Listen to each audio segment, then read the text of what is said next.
Okay, ठीक है।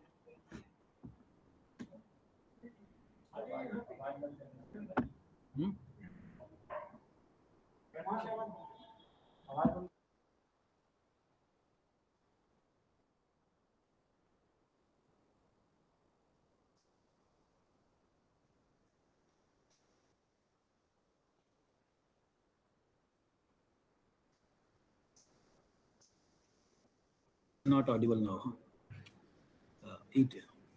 Namaskar to everybody. So, any problem?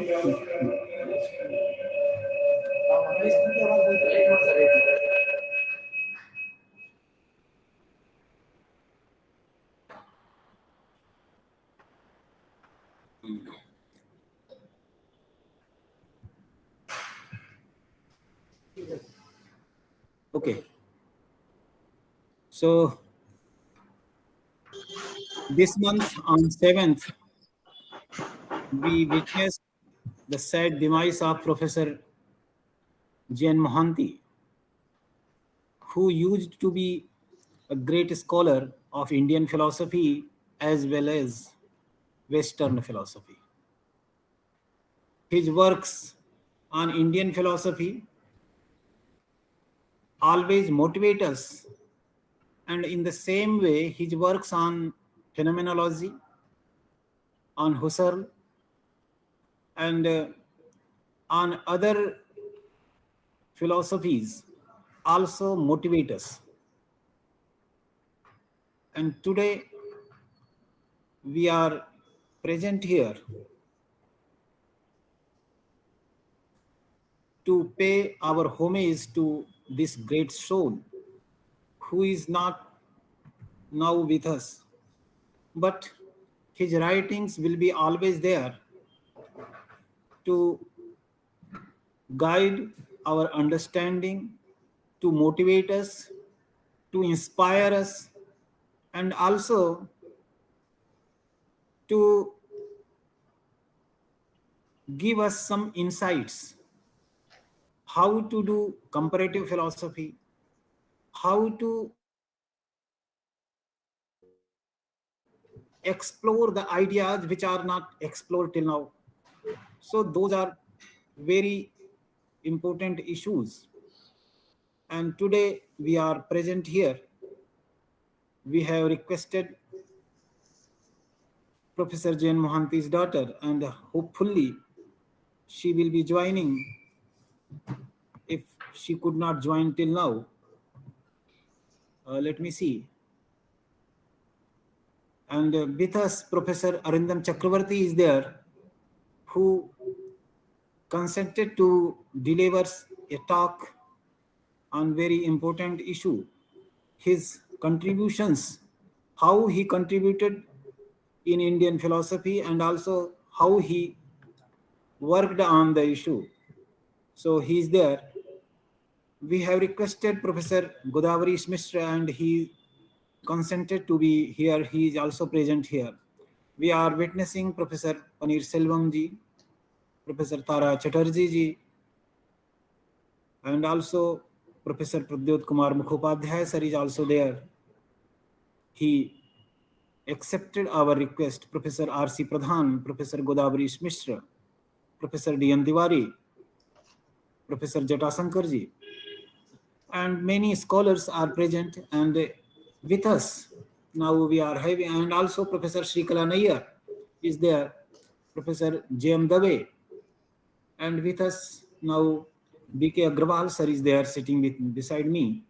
Professor Rakesh Chandra is there, Professor Nirupama ji there, Prashant Shukla ji, Rajni ji, sorry, Rajni ji is there, and other scholars also joined us, are present here, and I think we should invite Professor P.K. Mukhopadhyay sir to share his ideas, his thought, and this program is organized here to remember the great soul, the great scholar who is not there with us. And I think Professor P.K. Mukhopadhyay sir could give some insights, because he used to be his Satirth, because both of them learned Navya Nyaya philosophy from Gopinath Bhattacharya.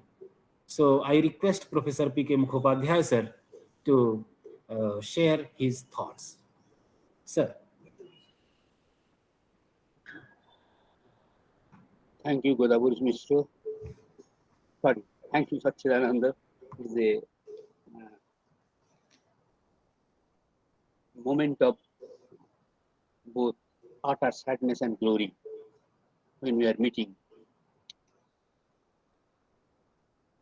I always feel very hesitant to speak on such occasion for the simple reason what we talk tends to turn to the speaker himself, and it is very embarrassing while we are here to focus on life's work and also the life of the J.N. Mohanty.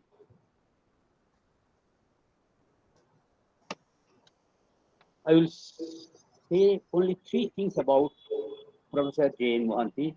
The first one is how had been his life.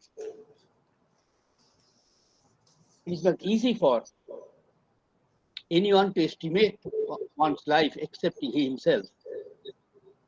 But as outsider, but still, as a person who used to know him, I think everyone will agree that he has lived a long life, every moment of which had been meaningful and successful. It rarely happens that a man living for such a long time and have been working all through and making significant contribution in the field which he did overshadowed most probably the whole of his life. So there is one thing which I think everyone aspires to be, that he should spend a life, every moment of which he can be known to have given a good account of himself. The second thing that I think is quite remarkable for J.N. Mohanty is this. There have been and are now many Indian scholars, talented, successful scholars living in the West. But very few of them who could be said to have made a place for himself in the world of philosophy of the other kind, other country. They live there, they speak about Indian philosophy, and with legitimate success, they also take part in ongoing debates that are going on there, both about Indian philosophy and Western philosophy. But very few, as far as I know, would make an impact and secure such a position of respect and appreciation in a foreign country and in the field of their own philosophy. So this was a point to reckon with, and I am very much uh, aware of this as a great achievement.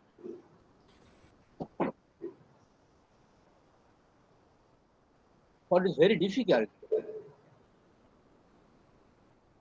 for Indian scholars to make other people hear from us about their own philosophy, and very little opportunity they also get to speak about the philosophy of theirs. They want to learn about our own philosophy.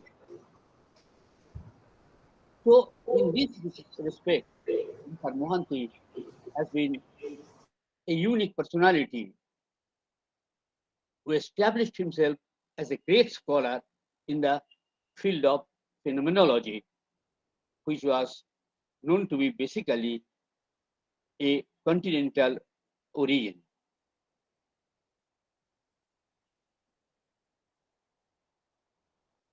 Very shortly, I will also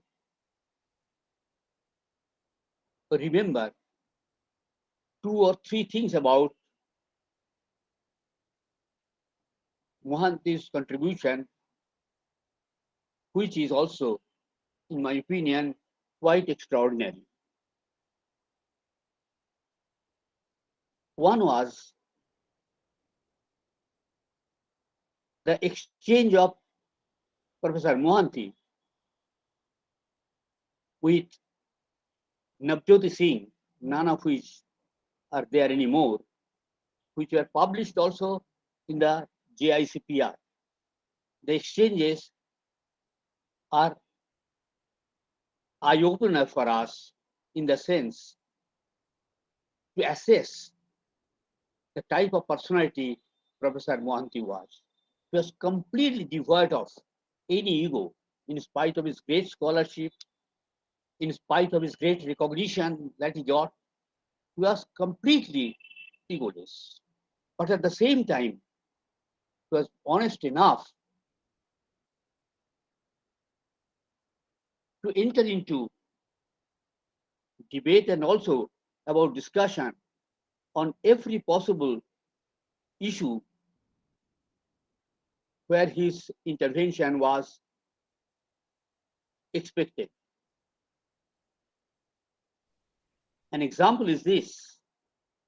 Professor Mohanty published an article in Journal of Metaphysics, as far as I remember, in which he was actually trying to respond to views of Karl Popper about the present state of Indian philosophy. Karl Popper, among many others, worked for Indian philosophy also, and a great work also, but at the same time, quite friendly, honestly, they expressed their opinion that many of the Indian philosophers or philosophy professionals have lost their moorings in their own culture, and they are at present living a life which cannot be a life in India or in the West. So, as if they have no root in their own philosophy and they are not getting a firm root in the philosophy of other countries. For some such reason, and taking up the issue, Professor Mohanty published that paper where he surveyed the top type of works that have been still doing in the country. But whether in the discussions I earlier referred to or in this particular paper, he has been all through very sober, very definite, absolutely without ego. And this shows, as a man also, he was great. And if this is not what one is expected to learn from the lifelong study of philosophy, then he could not be said to have lived a successful life. But since this is not the case with Professor Mohanty, I consider it was a great life, it was a long life, successfully lived, and left many good memories and great appreciations. Thank you.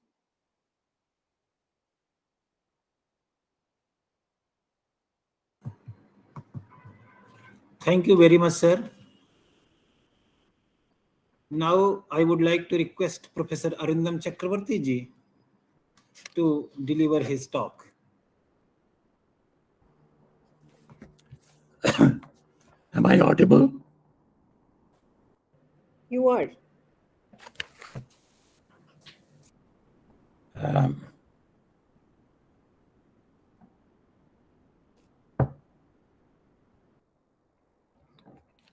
I am very honored and humbled by being invited to speak on this. As Professor, my teacher, Pratyut Babu said, this somber but glorious occasion. I did know Professor Mohanty very closely, at least for the last 40 years. And that Taradi is present, Tara Chattopadhyay. I will mention her work with Professor Mohanty, very important work that the philosophical community in India should know about. But since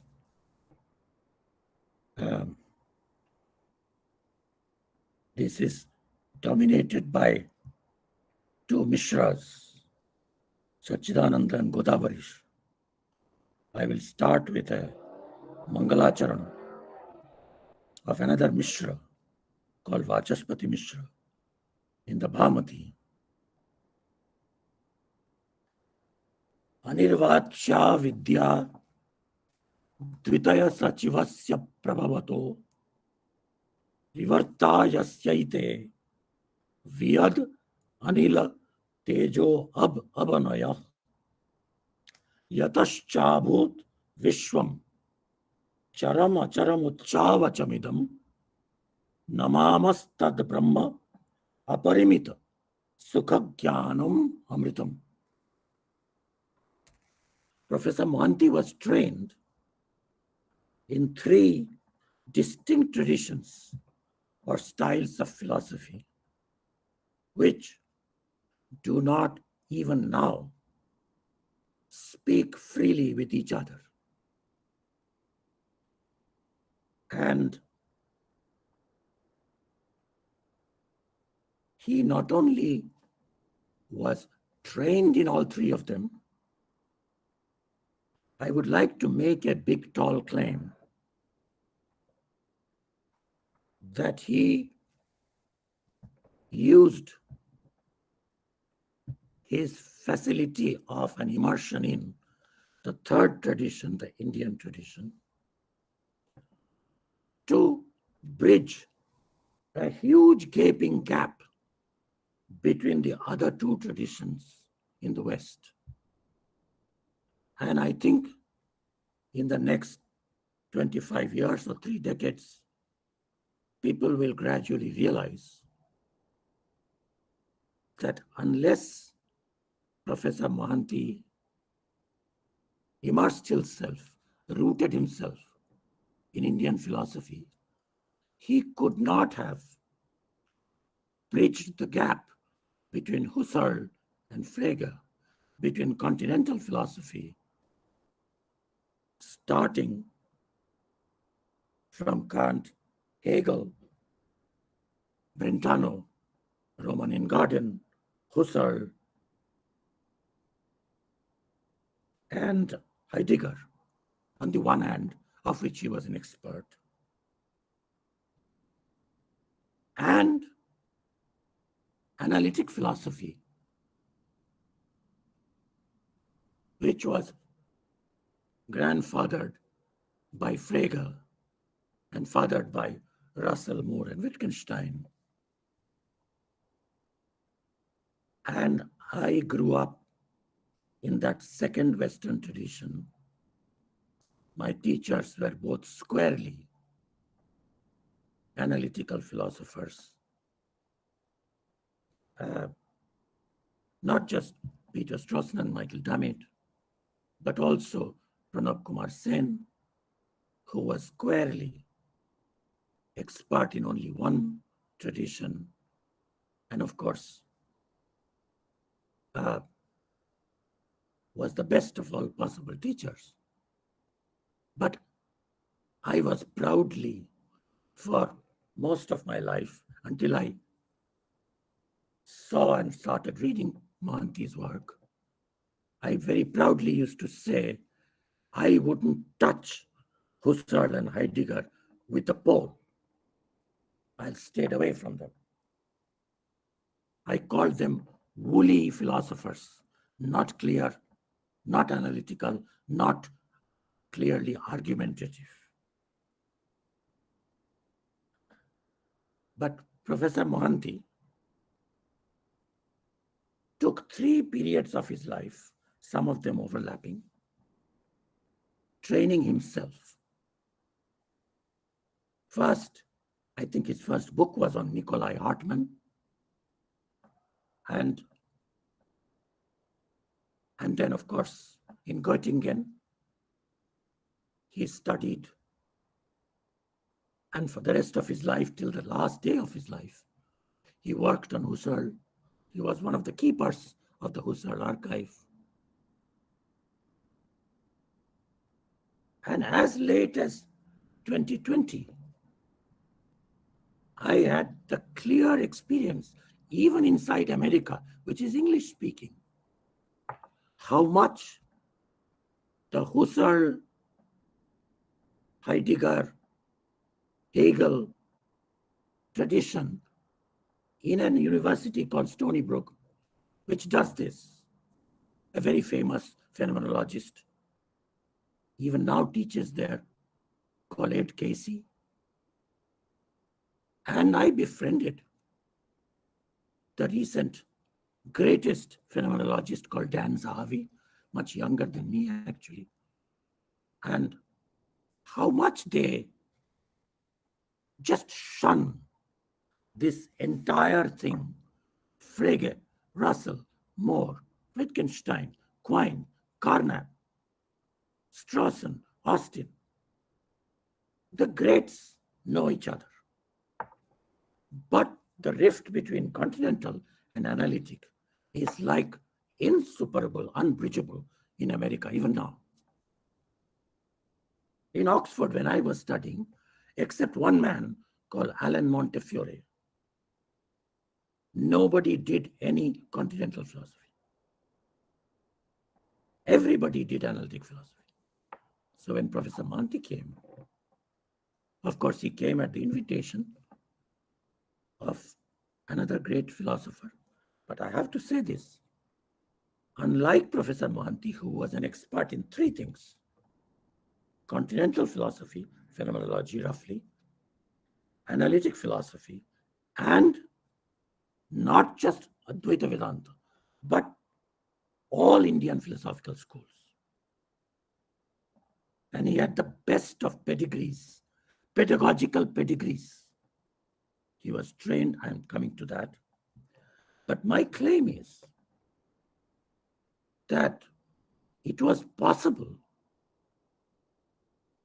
for Mohanty as a Savyasachin, okay, as fighting with both hands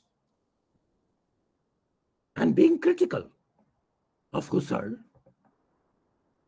And anybody who knows the beginnings of analytic philosophy, how did both German philosophers, Husserl and Frege, how did they come to hate each other so much?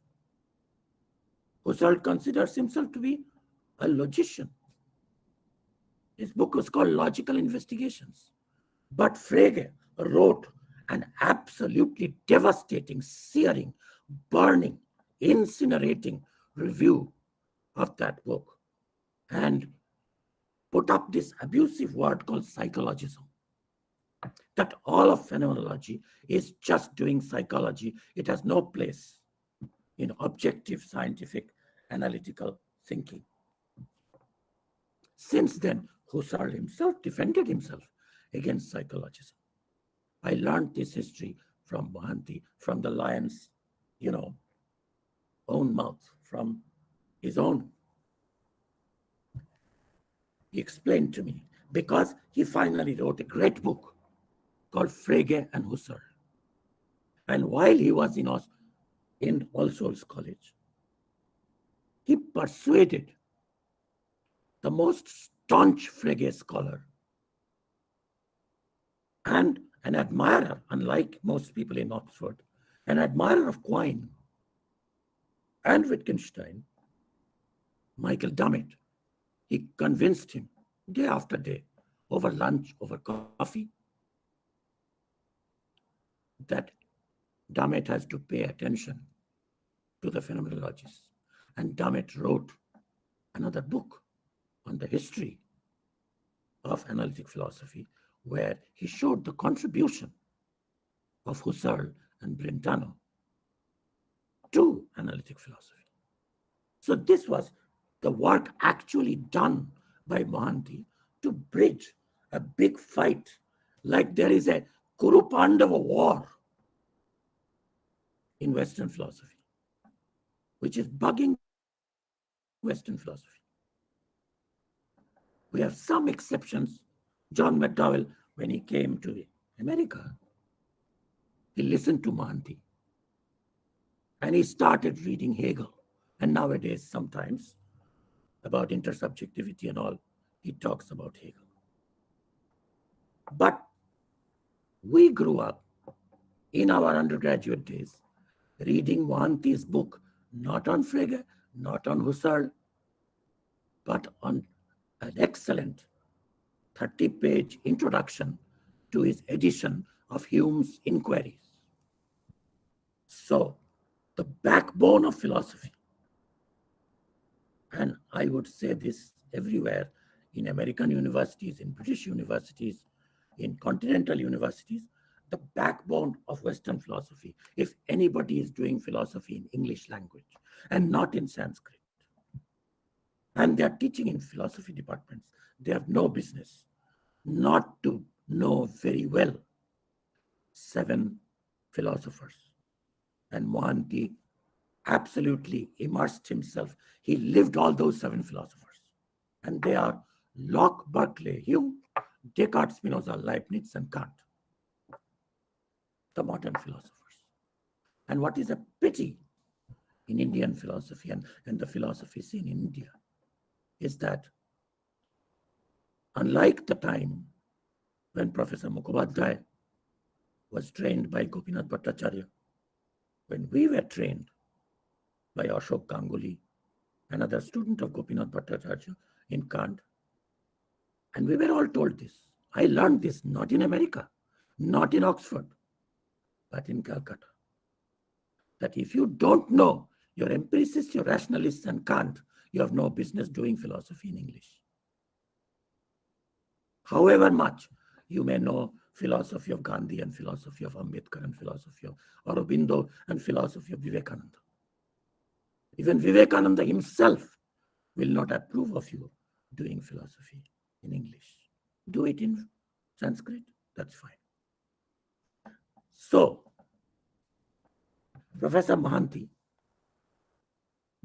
was taught his modern philosophy in India. He was taught his German philosophy and analytic philosophy in Göttingen. And another small fact, the only biographical fact I'll mention about him, that most people here don't know.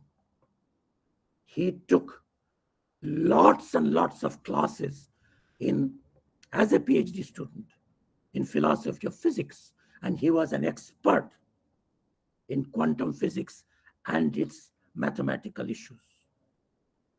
He was trained, his direct teacher was somebody everybody has heard of, was Heisenberg, of the famous Heisenberg principle, and von Weizsäcker, who was one of his supervisors. They are both philosophers of physics. So I had invited, the first time I invited Professor Mohanty with a grant, and he stayed with us for 7 days. He taught in the weekends Hegel's phenomenology to my students and to some of our colleagues in Hawaii. He gave lectures on quantum mechanics. That's why I brought him.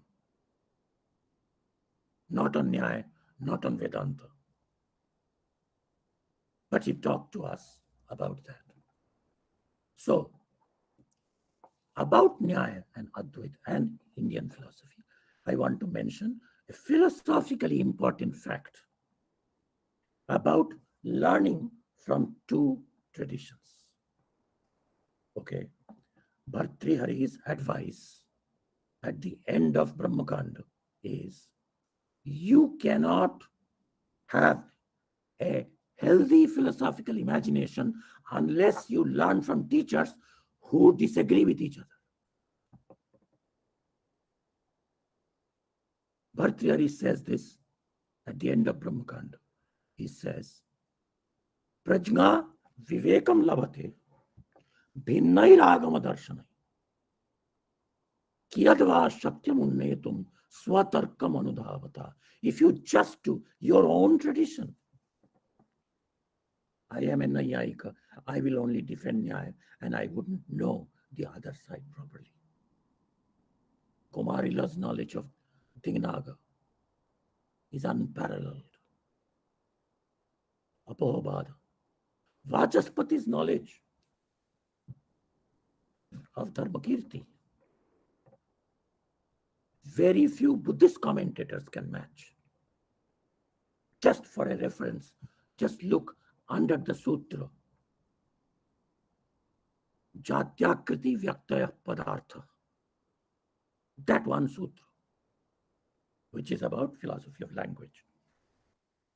So, Professor Mohanty had two teachers in Navinyaya. He fondly reminisced about both of them.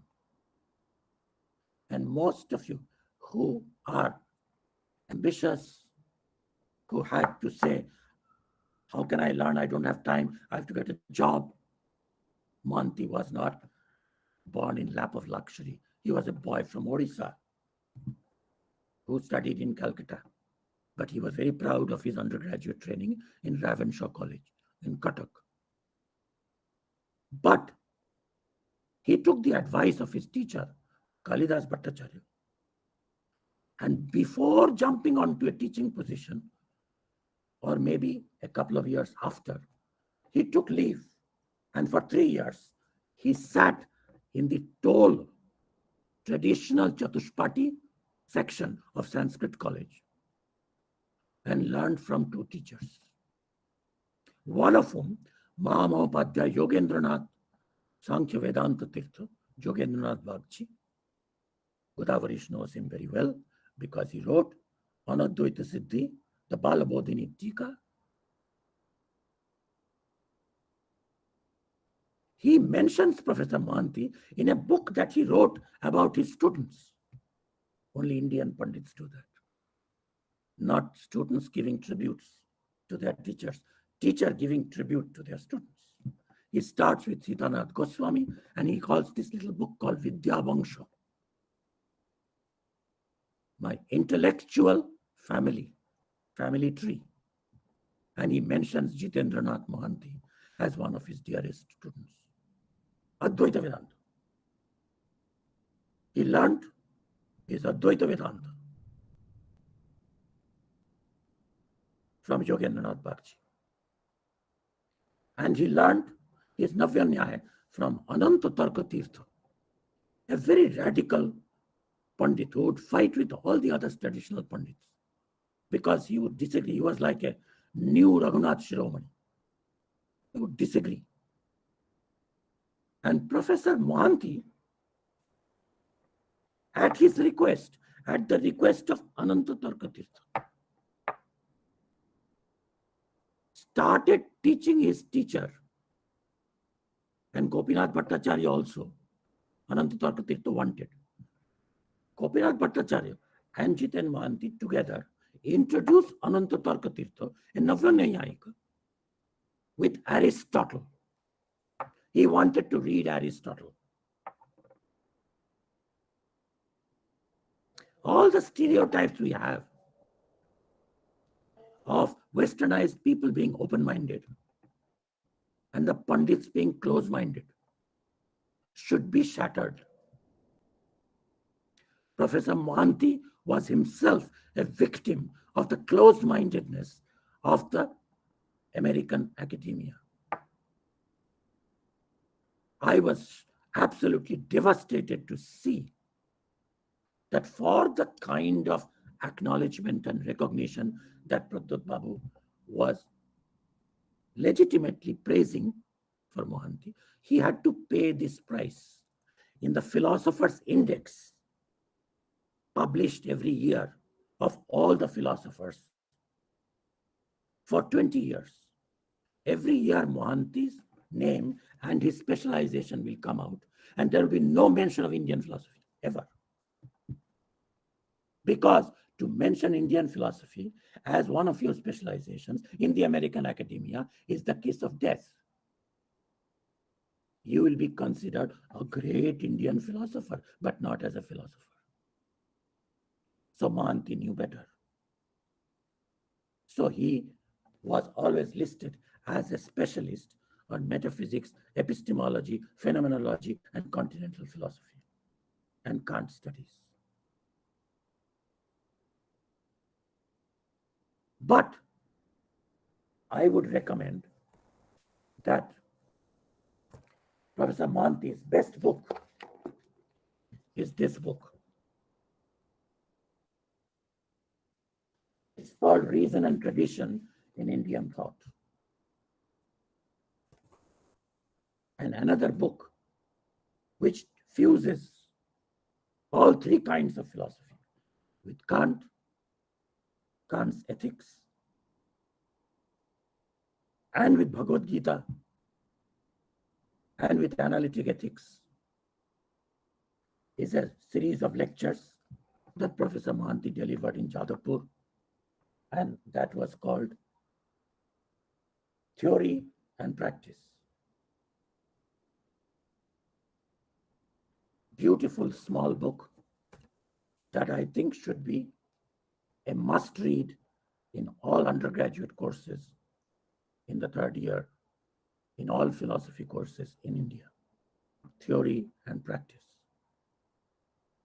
So, up until now, I've talked about his training in 3 subjects, and I've made the claim that it is thanks to Professor Mohanty's training in Indian philosophy and the internal debates of Indian philosophy and the different styles, Professor Mohanty always said,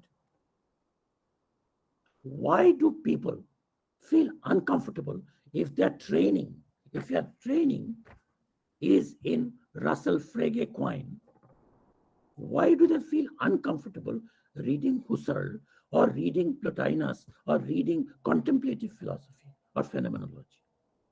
Because they haven't practiced from their philosophical childhood reading Vyasa Bhashya of Yoga Sutra as well as Avachedakatva Nirukti together. Unfortunately, we have now in India divided even the Indian philosophy people into three kinds. Those who do Nyaya, analytic, argumentative kind. Those who do Upanishads, Advaita Vedanta, Yoga Sutra. And those who do only 20th century Indian philosophy. South India, unfortunately, is full of this third kind. Who do not do. I went to Mysore and I asked Rao, who was the chair of a huge department, beautiful campus, what should I talk about? Analytic philosophy, continental philosophy, Indian philosophy. They said only Indian philosophy. So I said, okay, let me talk about K.C. Bhattacharya's, or let me talk about, Sankhya. They said, no. By Indian philosophy, we mean Aurobindo, Vivekananda, Rabindranath, Ambedkar, Gandhi. That's all.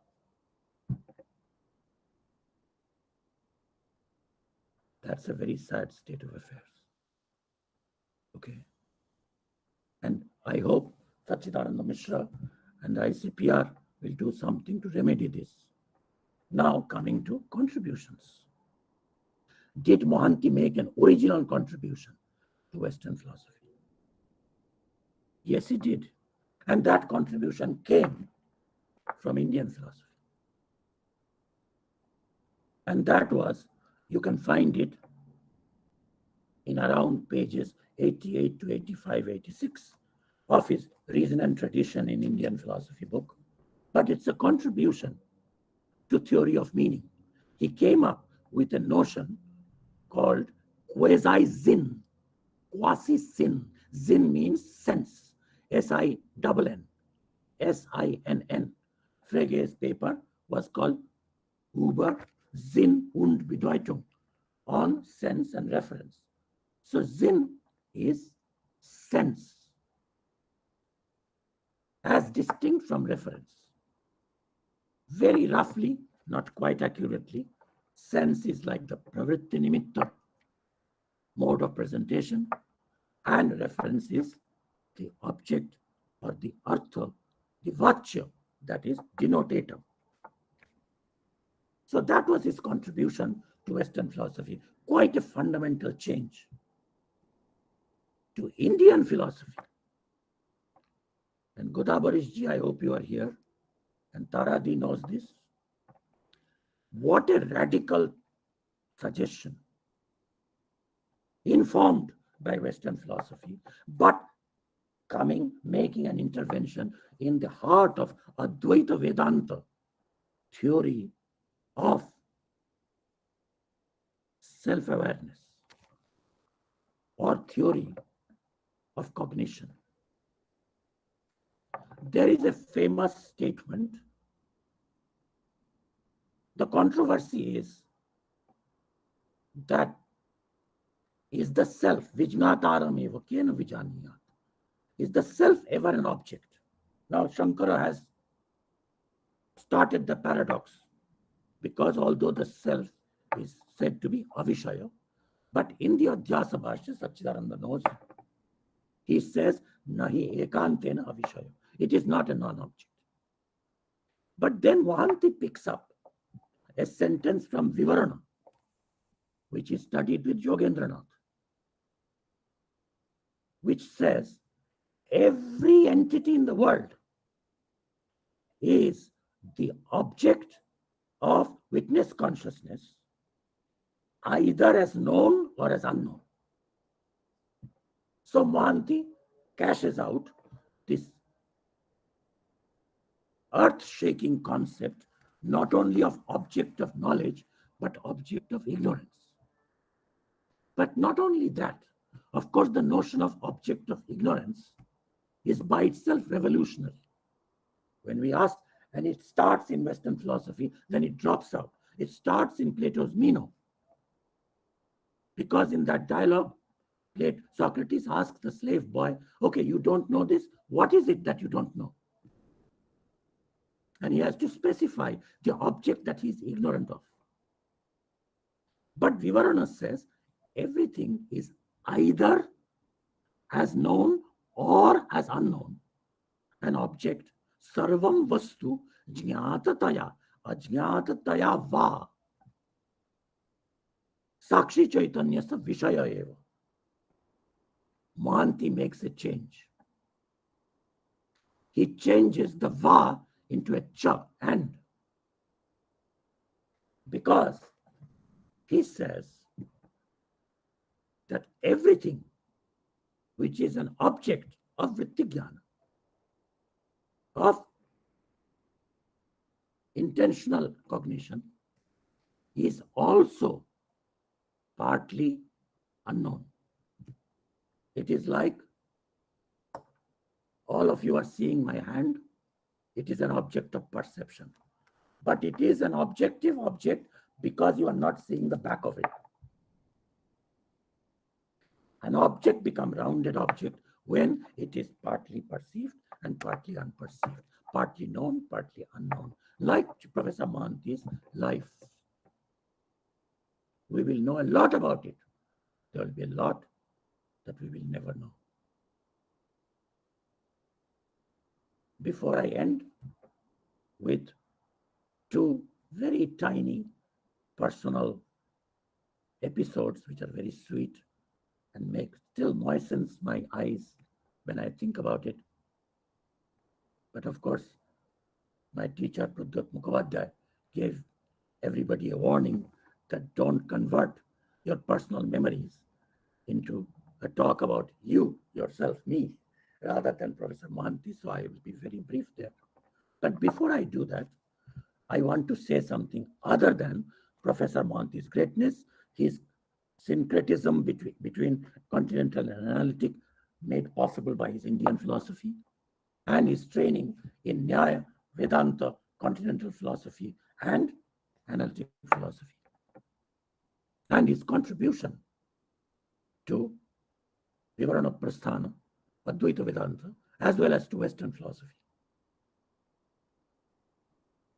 Professor Mohanty left a huge agenda for us. I think Professor Pradyot Mukhopadhyay knows or will definitely remember this. This transpired between Professor Mohanty and Motilal, but the critical spirit was fearlessly Professor Mohanty's. Professor Mohanty not only admired and was a student of technical Indian philosophy, Vedanta, Nyaya, Yoga, Sankhya, Mimamsa, all his life, he also read K.C. Bhattacharya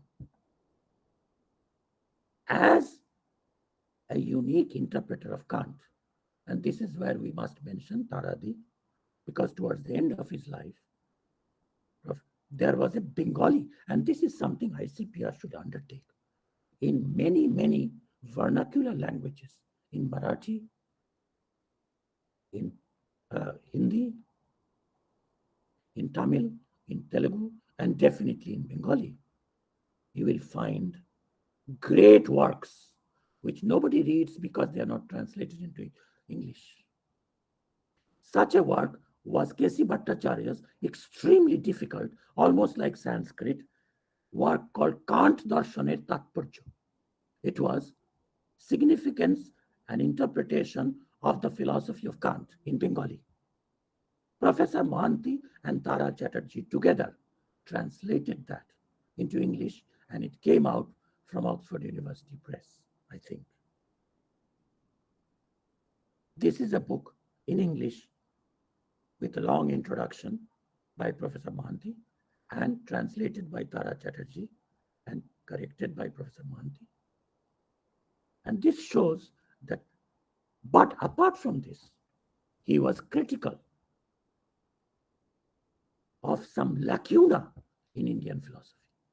That most people now, we are so proud of Indian tradition, as we should be. As I said, Indian tradition can make a contribution which Western philosophers will appreciate and will need. They may not accept it, but they need to patch up this Kuru Pandava war.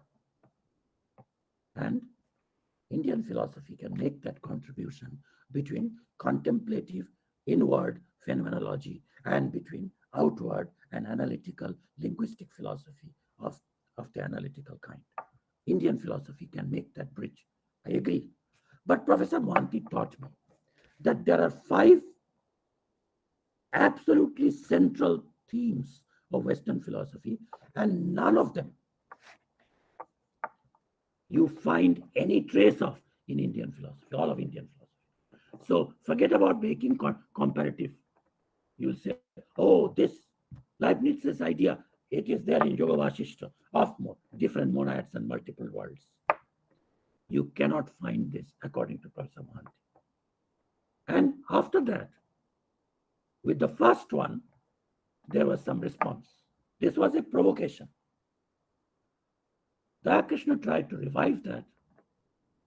I made a list, and Professor Mohanty wrote to me that, Arindam, after you finish teaching, you try to answer my objection. Objection means 5 very important notions which is required by any good philosophy are completely missing in all the 6 systems and Buddhism of Indian philosophy. It's just not there. But we need them. The first is in the definition of knowledge, which we translate as prama, there is no justification clause. So instead of JTB, justified true belief, in Nyaya, which is most Paratapramanyavadi, most friendly to skepticism, even Nyaya does not see the need of a reason, the logos which Theaetetus sees. Right from Theaetetus, the definition of knowledge as true belief, yatharthanubhava or yathartha jnanam, that is rejected by Socrates himself. It's not enough. You need a justification. This justification clause is missing. Kishore Chakravarti, Professor Matilal, Sukaranjan Shah, they all tried to supply some kind of get your examples from Sri Harsha. And so that was the first lacuna. The second lacuna is the sense reference distinction and the concept of a thought as expressed, which is not a fact, but a proposition expressed by even false propositions which are understood fully. Ayogya Vakyam. Hrado Vanniman. The lake is on fire. If you say that, according to Nyaya, you will not have Shabdabodha because the water and the fire, they don't match. So because of incompatibility, there is ayogyata. But Mohanty says that's clearly not the case. We understand. We fully understand. What do we understand? What's the object of our understanding? It's the meaning of the sentence. Meaning of the sentence and correspondingly. So sense, the notion of a sense as distinct from a mental state as well as a fact in the world, but something in between. That is missing in Indian philosophy. Therefore, there is no notion of proposition. The greatest debate on this you can see in a book called Samvad, edited by M.P. Rege and Dayakrishna. And at the end of it, there is a Sanskrit paper where Badrinath Shukla tries to answer this objection, but he admits. So the paper, Sanskrit paper, is called Rasal Kathitasya proposition padarthasya vichara. So, no justification condition in knowledge, no sense reference distinction, and the notion of Fregean thought missing. Third, notion of possible worlds, which is fundamental to Leibniz, fundamental to the notion of necessary propositions. What is a logically necessary proposition? A proposition which is true in all possible worlds. You cannot find the notion of possible worlds in the whole of Indian philosophy. You can't do modal logic without it. You can't do model theory of modal logic without it. So, as a result, Indian philosophy misses out, all of Indian epistemology and logic misses out on necessity contingency distinction. So, those are three things. A priori knowledge. We know knowledge can be from pratyaksha, perception, or from shabda, or from inference. None of them, inference, vyapti, except in Buddhist antarvyapti, it is all based on bhuyo darshana. So it's empirical, inductive. There is no a priori knowledge. So how do we know that the sum of three angles of a triangle is always two right angles, 180 degrees? We know that for certain. Not by perception, not by pratyaksha, not by anupalabdhi, not by tarka. And tarka is not even a pramana. Not by arthapatti. It is a priori. There is no notion of a priori in Indian philosophy. Mind you, these are not my views. Most probably these were not even Mohanty's views, but Mohanty put these for future agenda for us to work on. Shall we enrich Indian philosophy with this? And finally, the most important part of logic, modern logic, formal validity. So in it, when we teach logic in high school, first year college, even in India, I hope, okay, propositional calculus, we tell them there is a formal validity notion, which is different from soundness, which is that this argument is not fallacious. It is a perfectly good argument. All monkeys have horns. Vanaraha Shringavanta. All monkeys have horns. Hanuman is a monkey. Therefore, Hanuman has horns. It's a perfectly good argument in Western philosophy. And it's not a madness of Western philosophy. It's the heart of formal logic, that the truth value of the individual sentences does not matter. This notion is missing from Indian philosophy. So, sense reference distinction, justification clause, concept of a proposition, concept of possible worlds, a priori knowledge, and formal validity. All of these are missing from Indian philosophy. And so, before we brag about everything is there, yadi asti tadanyatra yarne asti nakutrachit, we should stop and think of these 6 lacuna. Mohanty set us this task. If we are respectful to him, we will answer his question and we will try to work on that. Just small incident. One branch of philosophy that Mohanty did not work on, I think, Taradi, correct me if I'm wrong, is aesthetics.